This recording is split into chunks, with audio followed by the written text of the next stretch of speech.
The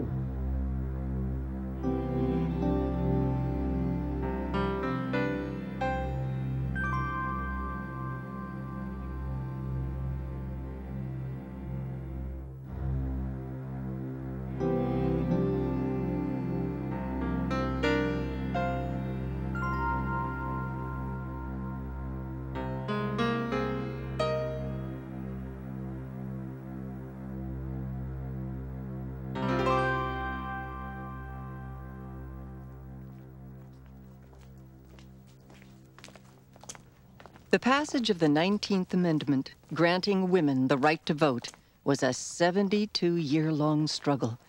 By the time it was ratified in 1920, it had become the longest continuous campaign ever waged for a constitutional amendment. The women who finally secured their right to vote had not yet been born when the struggle began. Those who began it and spent their lives working for it did not live to see the victory. Over the years, millions would join the voices speaking out for women's suffrage, but it was a single voice. In 1848 in Seneca Falls, New York, at the first Women's Rights Convention, that dared to suggest that suffrage be included in the list of demands. Her name was Elizabeth Cady Stanton. It is the duty of the women of this country to secure to themselves their sacred right to the elective franchise. There is no reason. A self-educated former slave, the great abolitionist Frederick Douglass, stood with her. There is no reason in this world for denying to women the right to vote. Elizabeth, it is too radical. If suffrage is included in our declaration, none of our other resolutions will be taken seriously. In 1848, women were not allowed to vote or hold public office. A married woman had no right to her own property. Neither was she entitled to her own meager wages. A disobedient wife could be legally beaten by her husband. Women were not allowed to speak in public, and a college education was all but closed to them. Suffrage must have seemed out of reach, but Stanton and Douglass argued their point passionately. By the close of the convention, 68 women and 32 men signed the Declaration of Sentiments, which included Stanton's demand for the right to vote, and the women's suffrage movement was launched. Over the course of the next 10 years, women's suffrage gathered momentum at conventions throughout the Northeast. Lucy Stone, a brilliant young abolitionist, joined the cause in 1850.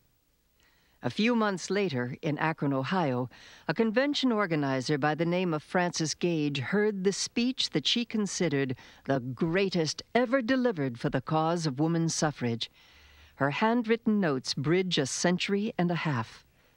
The crowd, according to Mrs. Gage, was unruly, shouting out while the boys in the galleries were hugely enjoying our discomfort. Some of us were on the point of losing our dignity when, slowly, Sojourner Truth rose from her seat in the corner. She stood nearly 6 feet high, head erect, eyes piercing the upper air. At her first word, there was a profound hush.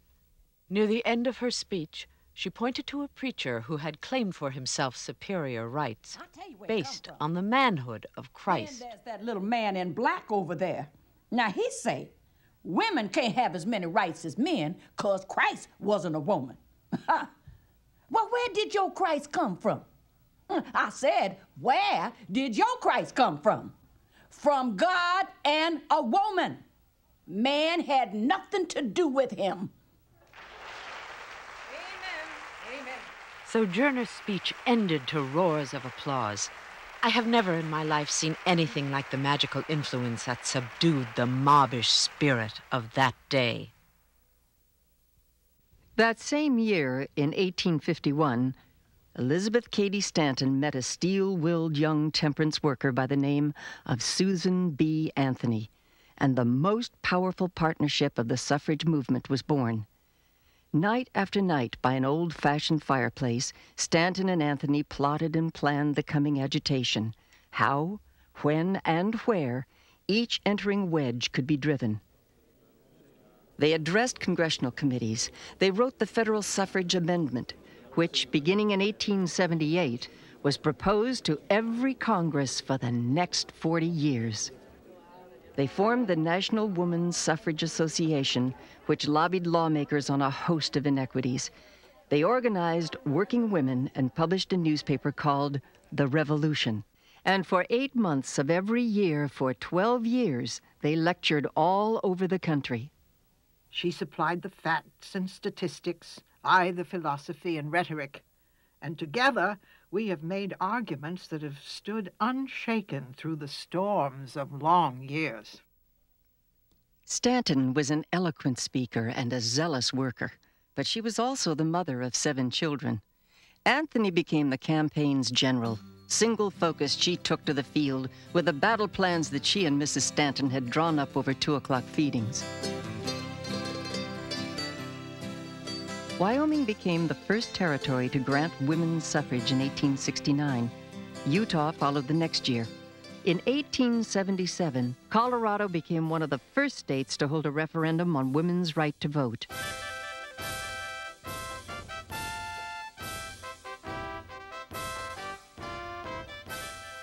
Throughout the West, it was Susan B., sometimes accompanied by the great orator Dr. Anna Howard Shaw, who led the charge. They spoke in mining towns, saloons, hotel dining rooms, railroad stations, lumber camps, and on street corners. I know the objections to women's suffrage, but I have never met anyone who pretended to know any reasons against it. The opposition fueled the objections.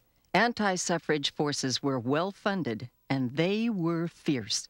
The railroad, the liquor interests, and the pulpit all preached against votes for women. The railroad stirred racial and ethnic hatreds, playing on man's worst fears, while anti-suffrage liquor money poured into every contested state. Liquor was afraid that voting women would vote for prohibition, so they supplied free booze to the male voters on votin' day in exchange for their no on suffrage. In one referendum, 8,000 more votes were cast against women's suffrage than there were registered voters in the entire state. Colorado in 1877 went down to defeat. But for the next 35 years, the West continued to blaze the trail for women's suffrage. The tactics tried and perfected in hard-fought campaigns in Kansas, Colorado, Iowa, and California were the strategies that would ultimately guarantee victories in states both east and west. Unable to rely on big city political machinery, local women's clubs and suffrage associations mobilized labor. They worked to turn out the immigrant vote, and they covered mile after mile, in town to town, farm to farm, one-on-one canvassing for suffrage. In 1893, Colorado granted women the right to vote, followed closely by Idaho in 1896. Susan B. Anthony, at the age of 76, spent most of that year out west organizing the California campaign. But it would be 14 long years before another state would be won for suffrage. Stanton and Anthony did not live to see the passage of the amendment that they had worked for all their lives. Elizabeth Cady Stanton, the founder of the women's suffrage movement, died in 1902 at the age of 88. Susan B. Anthony, the great general, gave up the struggle in 1906, knowing that failure was impossible. Cautious, careful people, always casting about to preserve their reputation, never can bring about reform. Those who are really in earnest must be willing to be anything or nothing in the world's estimation. They must avow their sympathy with despised and persecuted ideas and their advocates, and bear the consequences. Anthony had worked unceasingly for the cause of suffrage for 55 years. Yet, at her death, there were only 4 stars in the flag of suffrage, 4 states that had granted votes for women. The far-thinking leaders of the early years were gone, but the stage was set. Her name was Alice Paul. On March 3, 1913, hundreds of thousands of people gathered in Washington for Woodrow Wilson's inauguration. Alice Paul picked that day to mobilize 8,000 college, professional, working, and middle-class women in a well-orchestrated march for suffrage. Wilson was upstaged and ignored. The crowd went to the suffrage parade. Alice Paul's confrontational style soon clashed with the strategy of NOS's brilliant president, Carrie Chapman Catt. Alice left the National American Women's Suffrage Association to form her own Woman's Party. Her primary goal was the passage of the federal amendment. Mrs. Catt, while concentrating on the federal amendment, realized that the final word rested with the states. She urged the voting women of the West to help their Eastern sisters by sending women to Congress. NOS's state organizations were well-trained, and in 1917, Jeanette Rankin became the first woman elected to Congress. It was a tremendous victory. Mrs. Catt's winning plan would guarantee the federal amendment by securing every state for suffrage, and tops on her list of states was the powerful, populous New York. If the federal amendment is to carry, New York State must be won.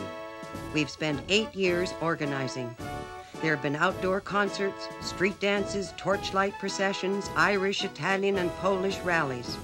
We've handed out flyers in 26 languages, soapbox speakers on every third corner. Women wearing sandwich boards ride the subways, and a tug circles the city proclaiming votes for women. Our auto tour has canvassed every inch of New York, from the cities to the farms.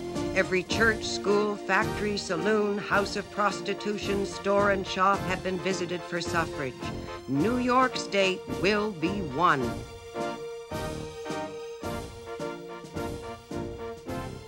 Alice Paul had devised a winning plan of her own.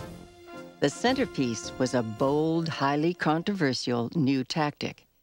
For the first time in history, the White House was picketed. 3 months after the pickets began their daily silent vigils, President Wilson brought the country into World War I. But the picketing continued. Soldiers and so-called patriots attacked the women, destroying their banners and pushing them to the ground. The police responded by dragging the pickets off to jail on charges of obstructing traffic. Mrs. Catt urged Alice Paul to change her tactics. The pickets, their street brawls and arrests were embarrassing and doing harm to the cause of suffrage. The newspapers called the whole thing shameful. The jailed pickets went on hunger strikes. They were held down by prison guards and force-fed. Alice Paul responded to the press. Yes, I realize that our nation is engaged in a war to save the world for democracy. But is it not shameful for Americans to be urged to go to war for democracy in a foreign land, while American women are thrown into prison for peacefully demanding that very same democracy here at home? But the ranks of the Woman's Party grew. From all over the country, they sent dimes and quarters raised at bake sales. They knew the dangers. The thousands boarded trains bound for Washington. We come from all over the country. One is a senator's wife and lives here in Washington. Others are from Vermont, California, Illinois. We gather at the Woman's Party, waiting our turn, carrying the banners that we've hand-stitched at home. I'll be next on the picket line. Tell me when. I'll go next.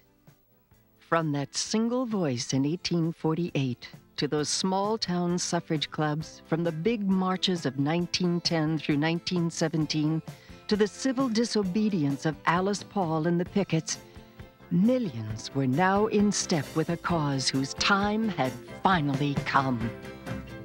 Preaching the word, doing time for freedom, marching to the music of full equality.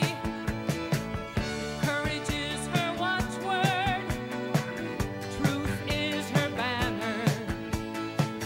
Suffrage sisters, sing your song with me, and my rose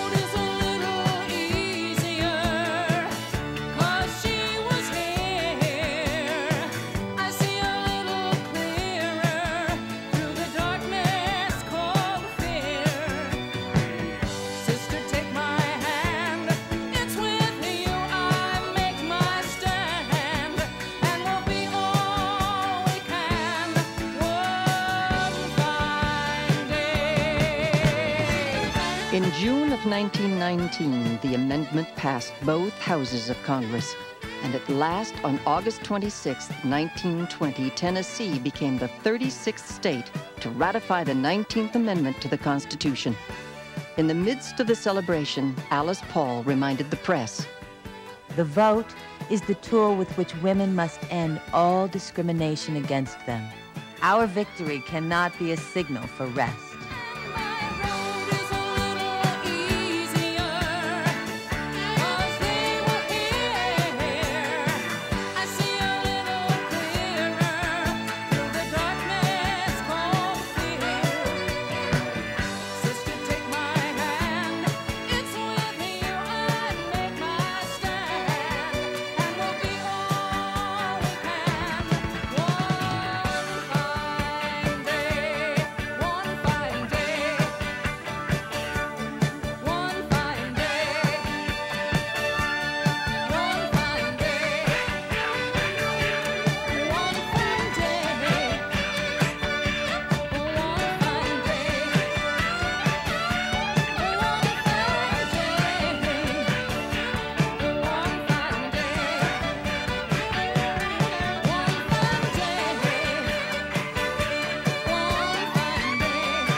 It was 1972, and a group of us from Pittsburgh Now came to do a silent vigil. We were just participating in it for the Equal Rights Amendment.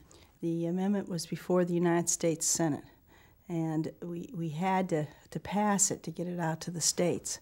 And women from all over the country were coming to stand on the steps in a silent vigil for women's equality. And we took a shift. Ours happened to be a night one. And it was really late when we finally could go to the National Women's Party, which was only a few blocks from the Capitol. So we went, and we were supposed to stay there, but it was all dark. But anyway, we knocked on the door, and nobody came, and we knocked again. And finally, the door opened just a little bit, and we saw an old woman peering out. She said, "Are you the Now woman?" And we said, "Yes, we're the Now woman." And she flings open the door and says, come in, and there's a little bell on the wall, and she takes the bell down. She had night clothes on, and she rings the bell, and she runs down the hall and up the stairs, and saying, they've come. Reinforcements had come. And all these older women in night clothes come out. The old woman that was ringing the bell was Alice Paul.